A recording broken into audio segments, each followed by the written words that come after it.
ভারপ্রাপ্ত চেয়ারম্যান তারেক জিয়ার নির্দেশনায় সারা বাংলাদেশের ন্যায় নরসিংদীতে কৃষক সমাবেশ অনুষ্ঠিত হয়েছে। তারেক জিয়া বলেছেন, প্রতিটি কৃষক যেন তার ন্যায্য আদায় করতে পারে এবং কৃষি পণ্য দেনা পায়, সেদিকে সবাইকে দৃষ্টি রাখতে হবে। নরসিংদী জেলার মনোহরদী চকবাজার লেবুতলা ইউনিয়নে কৃষক দলের উদ্যোগে কৃষক সমাবেশে উপস্থিত ছিলেন বাংলাদেশ জাতীয়তাবাদী কৃষক দলের যুগ্ম সম্পাদক কৃষিবিদ মোহাম্মদ শাহাদাত হোসেন বিপ্লব সহ অন্যান্য নেতৃবৃন্দ। বিস্তারিত দেখুন কিষান দাসের প্রতিবেদনে। আসসালামু আলাইকুম দর্শক, মনোহরদী লেবুতলা চকবাজার ইউনিয়নে নরসিংদী জেলা কৃষক দলের উদ্যোগে আজকে কৃষক সমাবেশ অনুষ্ঠিত হয়েছে।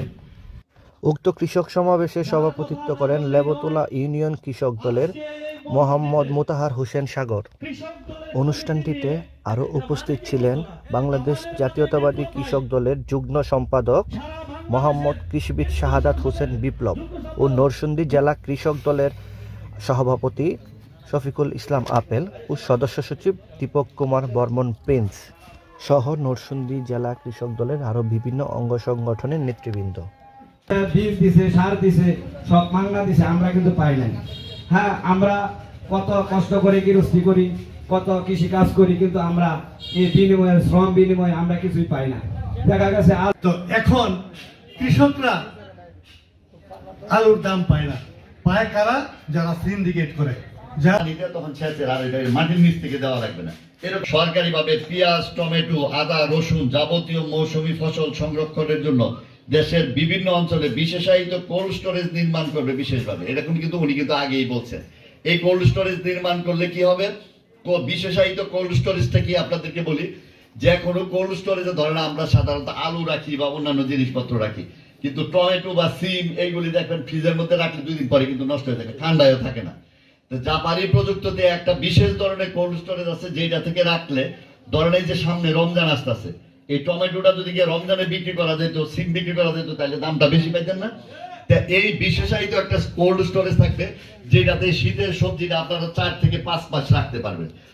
আমাদের প্রত্যেকের ঘরে মা বোনরা কিন্তু প্রচুর পরিশ্রম করে এই ধান শুকানো, ধান মারানো, তারপরে ধান আগে তো ঢেকিতে করতো, এখন এগুলি ধান যে দিয়া পরিষ্কার করা যেটাকে বলে। কিন্তু এই কৃষি এবং কৃষক কিন্তু আমাদের দেশের এই মানুষজনকে কিন্তু খাইয়ে পরে বেঁচে রাখছে, ঠিক না?